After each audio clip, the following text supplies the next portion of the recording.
Yes, so hi everyone and a warm welcome to our channel. I hope you're doing well. Studies and preparations are going on. CA inter वालों के साथ हमारा relationship थोड़ा नया है. अभी तक I was exclusively catering for CA final students in the paper of indirect taxes, but now we are starting for CA inter GST as well. And मैं आपसे कुछ नहीं अभी बोलूंगा, आप बस मुझे अक्टूबर एंड नवंबर का टाइम दे दो. You see what resources we are uploading. बहुत सारी ऐसी चीज़ें जो आपने कहीं और नहीं देखी अभी यूट्यूब पे, that you are going to find, and this will be a game changer for your CA inter exams June 26, May 26 and onwards. Okay, तो आपका फर्स्ट रिवीजन लेक्चर कल से आएगा. That will be starting for GST and उसके बाद फिर every week 2-3 revisions you will gate.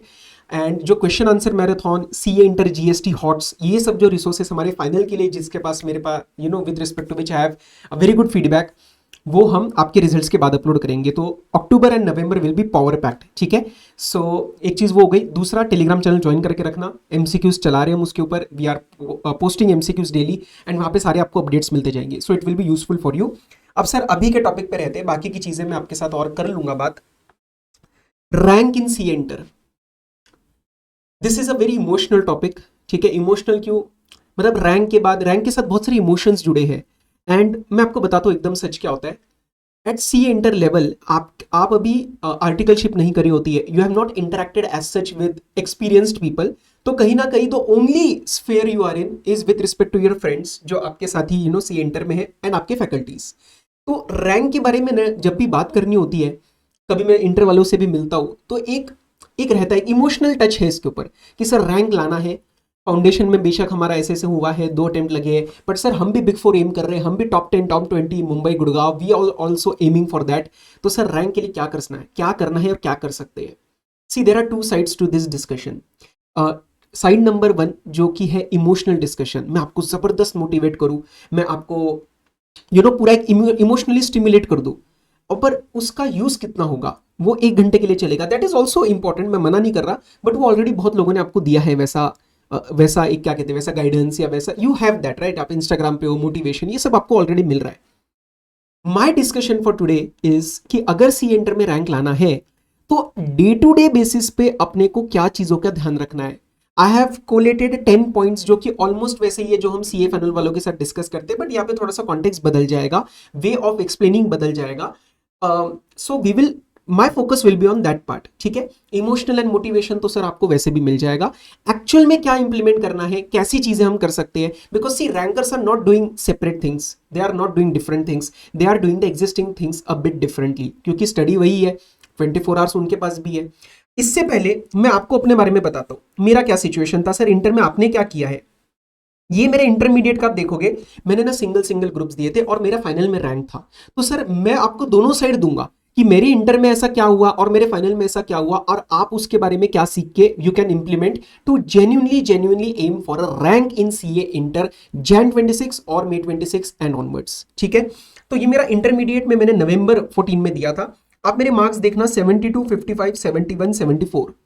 उसके बाद मैंने अगले अटेम्प्ट में दिया अपना ग्रुप 2, 66, 73 एंड 58. अगर आप देखोगे तो individually the group score is well. शायद मैं एक साथ देता तो मेरा रैंक आ सकता था, बट मुझे कहीं ना कहीं डर था. आई विल बी वेरी ऑनेस्ट. ठीक है, हम ट्राई करते हैं कि यहाँ पे जो भी चीज़ें बोले ना बड़ी रियलिस्टिक एंड इम्प्लीमेंटेबल हो, मतलब हवा में बात नहीं करनी. तो मैं आपको एकदम सच बता रहा हूँ, मुझे नहीं लगा था कि मैं डिजर्विंग हूँ, मुझे नहीं लगा था कि मेरे बस की है 7 सब्जेक्ट्स को एक साथ हैंडल करना. ठीक है, that was the only reason, वरना इंडिविजुअल मार्क्स मेरे थे. ठीक है, लेकिन सर सीए फाइनल में ऐसा क्या हुआ कि आपका स्कोर बना 262 और 263 and that translated into a rank. CA final में आई हैड AIR 26. ठीक है, तो I am just coming with an experience, और उसके बाद obviously I talk to a lot of students in the past 4-5 years, तो उसके हिसाब से हम बात करते हैं. सर अगर रैंक लाना है ना, तो मैक्रो लेवल पे अगर आप बात करो तो मैक्रो लेवल पे you just have to achieve 2 things. अगर आपका इंडिविजुअल पेपर्स 100% अटेम्प्ट हो गए और उसमें से मैक्स टू मैक्स करेक्ट हो गया, तो you will automatically land into a rank situation. आप ऑटोमेटिकली मेरिट लिस्ट में आ जाओगे, because everything is going to be as per what you perform in those 3 hours. मानते हो कि नहीं? 3 घंटे में जो करना है उसी के हिसाब से नंबर आने वाले. तो अगर वो सारा का सारा अटेम्प्ट कर पाओगे और मैक्स टू मैक्स उसमें से करेक्ट जाएगा, तो ऑटोमेटिकली चीजें ट्रांसलेट होके पास होके आप मेरिट लिस्ट में अपना नाम you will find it. But ये तो हो गया मैक्रो एम। माइक्रो कैसे करना है, ये दोनों चीजें अचीव करने के लिए आपको 10-11 पॉइंट्स का ध्यान रखना है। Right from the individual points की छोटी छोटी चीजें क्या ध्यान रखनी है, बट थोड़ा सा psychology points as well. Discussion start करते हैं। First thing, 100% course complete. आप कोई भी सब्जेक्ट स्टार्ट कर रहे हैं, आप एबीसी एनालिसिस नहीं देखेंगे। आपका फैकल्टी अगर एबीसी एनालिसिस से स्टार्ट करवा रहा है, that is a wrong approach. You have to go for 100% course completion at this point, जब आप पेपर देने वाले हैं। और ऐसा नहीं है कि पेपर मेरा अगले हफ्ते है। And believe me when I say that once you are done with entire syllabus, automatically वो प्रायोरिटी, एबीसी एनालिसिस कह लो, वो सारी चीजें अपने आप हो जाएंगी। But I want that to come from you rather than a third person, a faculty feeding that to you. वो नहीं करना है। This is something I followed to the letter, to the substance, that मैंने सारी चीजें 100% तरीके से करी थी। बट क्वेरी आता है कि सर लेकिन सारा 100% रिवाइज नहीं कर पाएंगे। इट्स एब्सोल्युटली फाइन, कोई प्रॉब्लम नहीं है। हो सकता है उसमें से कुछ टॉपिक्स आप एक ही बार देख के जाओ, लेकिन जाओ तो सही, एक बार 100% कोर्स कंप्लीट तो करो। Why are you underestimating yourself? तो कोर्स पूरा कंप्लीट करना है। दूसरी बात, max to max return study. Sir law audit में क्या लिख के करेंगे? सर एफएमएसएम में और टैक्स में, जीएसटी इनकम टैक्स में ना कैलकुलेटर पे कर लिया था। अगर तुम ये चीजें करते हो तो फिर गलत है। आज चेंज करो, कोई बात नहीं अभी तक क्या पढ़ाई हुई है। Right now you have to change this approach. At least अगर आप जैसे जीएसटी की बात करते हैं, अगर आप 5 सवाल कर रहे हो जीएसटी लायबिलिटी के या इनकम टैक्स के, तो one question I want you to do it in a proper format. You have to implement. आप पेपर में क्या करने वाले हो, आप पेपर के 3 घंटे में क्या करने वाले हो, वो चीज आपको एटलीस्ट एक बार तो दिन में करो। आप जब बोलते हो ना कि नहीं यार ये ना मैं पेपर के टाइम पे कर लूंगा, no, you do it at home. I still remember मेरे रजिस्टर के रजिस्टर भर जाते थे। So that is something that you have to do. Theory subjects में भी मैं हेडिंग, सब हेडिंग, कीवर्ड्स, एरो बना के लिखता था। उससे फायदा 2 चीजों का मिलता है। एक, आपकी स्पीड इंक्रीज होती है। Over the 3 months, over the 6 months, when you will write things down, आपको ऑटोमेटिकली स्पीड इंक्रीज होगा। 10-11% का स्पीड इंक्रीज 100% होगा। कई कबार बच्चे कहते सर हम 85 का अटेम्प्ट करके आए। अरे 15 नंबर गया, 15 नंबर 100% गया तेरा। उसमें से अगर तू 15 का करके आता है तो तेरे 7-8-9 आ सकते हैं, which can create a difference in 40, crossing the 40 marks, crossing the 60 marks और गेटिंग अ रैंक। तो पहले तो स्पीड इंक्रीज होएगा। दूसरा, अंडरस्टैंडिंग बेटर होता है। When you right things down, questioning mind बनता है कि चलो ये लिखा, क्यों लिखा, यहाँ पे गलत आया, क्या आया। ओरली क्या चीजें स्लिप अवे हो जाती है। तो ये दोनों चीजें आपको सुधारनी है। तो प्लीज रिटर्न स्टडी स्टार्ट करो। रजिस्टर के रजिस्टर तुम्हारे भर जाने चाहिए इस टाइम तक, ठीक है। नेक्स्ट, रिसोर्सेज के रिस्पेक्ट में please have a very conscious approach, because all of us in real life also apart from study we are in the problem of plenty. Kalyug का जमाना है भाई। तो आपको क्या करना है, you have to be very conscious कि आप कौन सा रिसोर्स किस तरीके से अवेल करने वाले हो, ठीक है। ऐसा होता है, आपने किसी से क्लास ली, आपके बाद आपको किसी टेलीग्राम चैनल पे कोई नोट्स मिल गए, आपको व्हाट्सएप चैनल पे कोई नोट्स मिल गए, दोस्त ने बोला अरे ये चैप्टर इसका है, ये देख ये मैंने शॉर्ट नोट्स बनाए, ये 5 पेजेस के, ये कर ले। And at the end you are there for one subject with 8-9 prints, 8-9 resources, and पूरा यहाँ पे खिचड़ी बन जाता है भाई, कौन सा कहाँ से करना है। So be very conscious and ask yourself, क्या ये मेरे को जरूरत है, क्या क्या इन नोट्स की मेरे को जरूरत है क्या। अदरवाइज सब कुछ सब करने की जरूरत नहीं है। एंड में इतने कंफ्यूजन में चले जाओगे कि जो कराया होगा वो भी निकल जाएगा तुम्हारे दिमाग से। So please don't do that. Be very conscious in terms of what you are implementing, what you are going to apply, and किसका प्रिंट लेके आप बैठ रहे हो। स्टडी टेबल भरना नहीं है, क्लियर सॉर्टेड स्ट्रेटेजी रखना। Next, comparison. सर मेरे दोस्त ने ना इससे पढ़ा था, सर मेरे दोस्त के नोट्स ना ऐसे हैं, अच्छे लग रहे हैं, सर ये ना मेरा स्टडी करने का तरीका ऐसा नहीं है, मेरे तो सारे के सारे दोस्त ऐसे पढ़ रहे हैं। No, CA is not a rocket science. CA is not a fixed input output ratio. It is a personalized course. मैंने CA के टाइम पे बहुत सारी ऐसी चीज़ें करी थी जो मेरे दोस्त नहीं कर रहे थे, मुझे उसका रिटर्न मिला क्योंकि वो मेरे I was comfortable with that. I want you to increase your self confidence. थोड़ा सा सेल्फ एस्टीम बढ़ाओ और बोलो, फेक इट, थोड़ा एक दो दिन एक्टिंग करो, बोलो अपने मुंह से कि नहीं मैं अपने हिसाब से चलने वाला हूँ।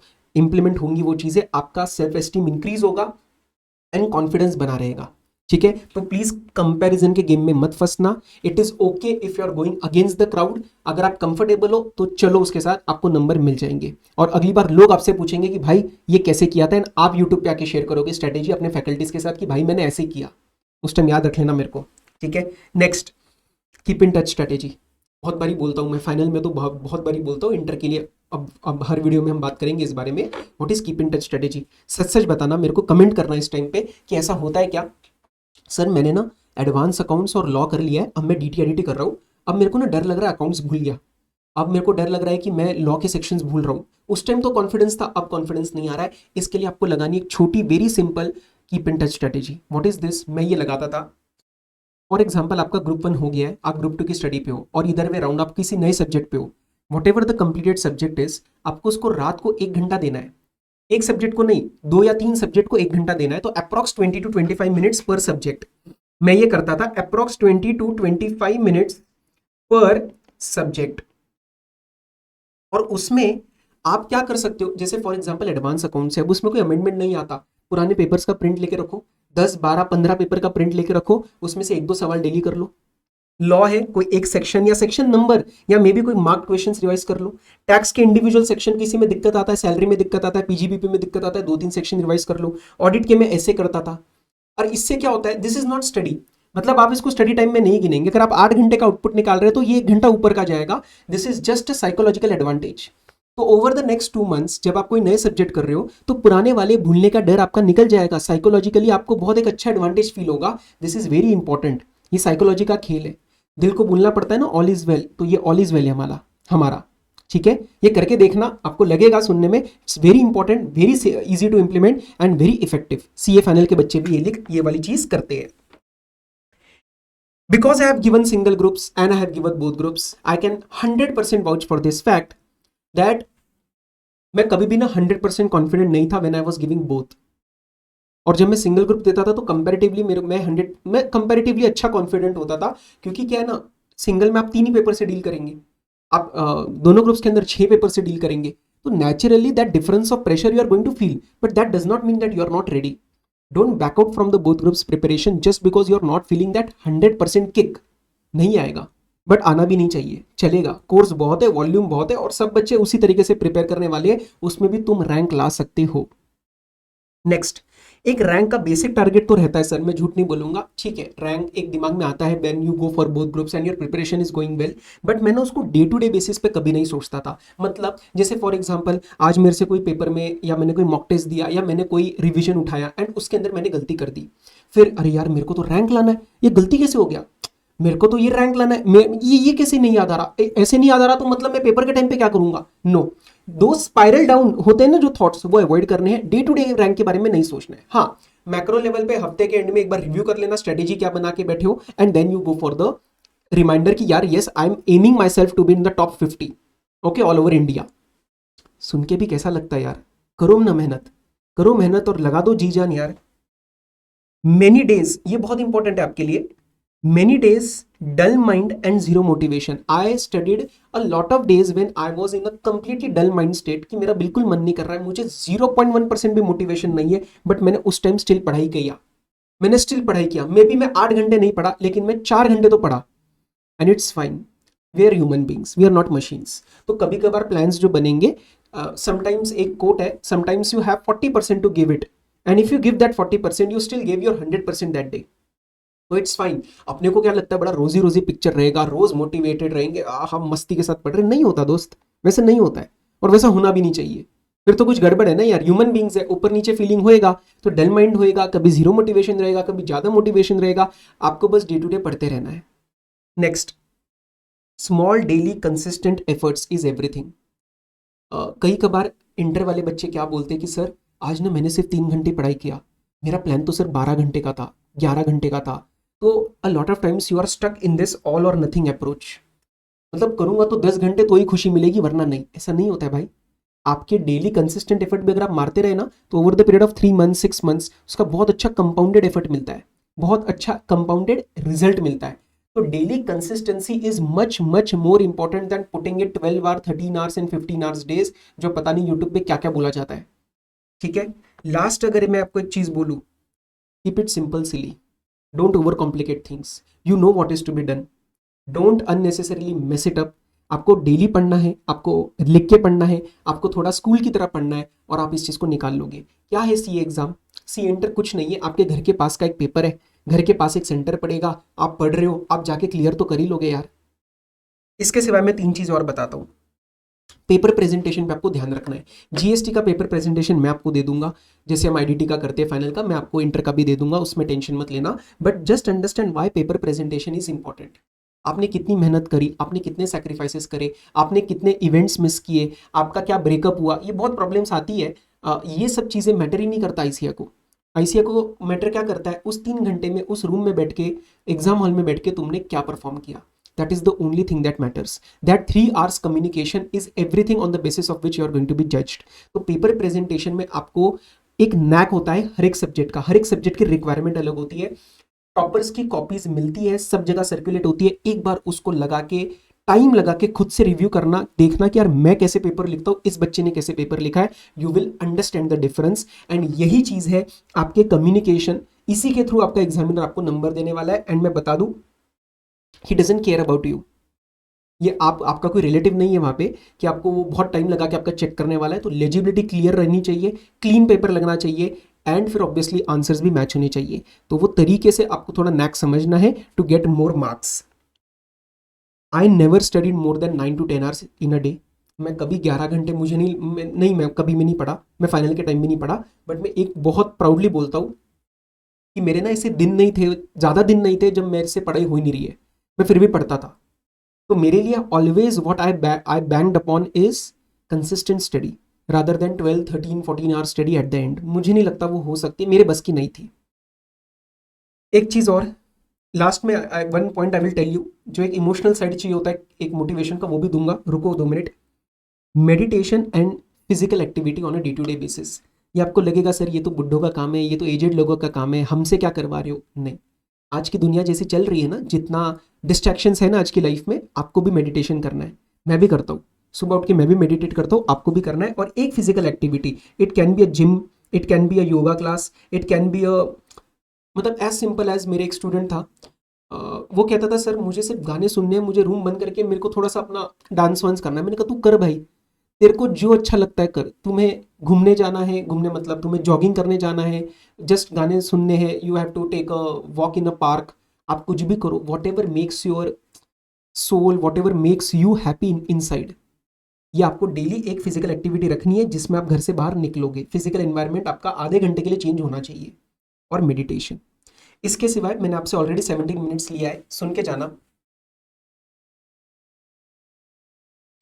मेनी टाइम्स टाइटल जो मैंने लिखा था वो उसके बारे में बोलता हूँ।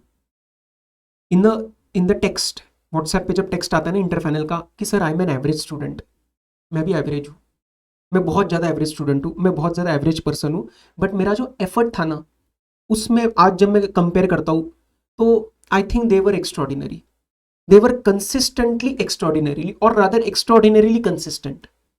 तो तुम क्या हो, तुम्हारा स्कूल रिकॉर्ड क्या है, तुम्हारा 12वीं क्या है, कुछ नहीं फर्क पड़ता दोस्त। तुम्हारे एफर्ट कंसिस्टेंट है, तुम रेडी हो कंसिस्टेंसी दिखाने के लिए, आईसीआई विल रिवॉर्ड यू। और एक बेसिक कॉन्फिडेंस लेके चलना। अगर कभी लगे कि कॉन्फिडेंस नहीं है तो याद रख लेना, I believe in you. We just need 1% to believe in you, and sometimes you are not there for yourself. मैं आपके साथ रहूंगा। आपको ओवर द नेक्स्ट 2-3 मंथ्स इतना सपोर्ट मिलने वाला है, जैसा हम फाइनल वालों को करते हैं हम वैसा ही आपको सपोर्ट देंगे। सो दो यार अपना बेस्ट। इंटर में रैंक इतना को मुश्किल नहीं है, और इंटर में रैंक आने के बाद जो बिग 4 या बिग 10 बिग 20 में जो खुलती है ना चीज़ें, it sets the path for your future.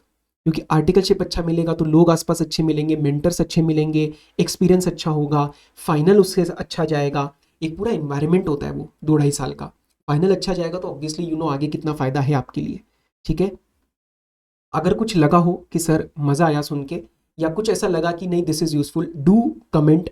मैं क्यों बोल रहा हूँ कमेंट के लिए, because this is the way the YouTube will work, I will be able to reach more students. And मुझे आप लोगों के साथ जुड़ना है। I want your love, I want your feedback, जैसा हमें फाइनल के साथ मिलता है। ठीक है, सो हम करेंगे, अभी बहुत सारी बातें और आने वाली है आपकी सी एंटर के लिए। So I hope this was useful. And कुछ भी लगे मेरे को, anything you want to talk, anything you want to suggest, तो the number is available in the description of the YouTube video. Telegram channel का link भी वही है, ज्वाइन कर लेना एंड कनेक्ट विथ मी। ठीक है, so I hope this was useful. I hope you are getting that direction now rather than mere motivation. Motivation plus direction is important, क्योंकि at the end sir काम करना है ना, काम करना है डे टू डे बेसिस पे। वो उससे अगर आपको ये चीज़ें इंप्लीमेंट हो पाई है, इंप्लीमेंट आप करने के लिए you are getting that idea कि कैसे इंप्लीमेंट करना है, तो then my work is done in this video. All the very best, study well, take care, be safe, bye bye.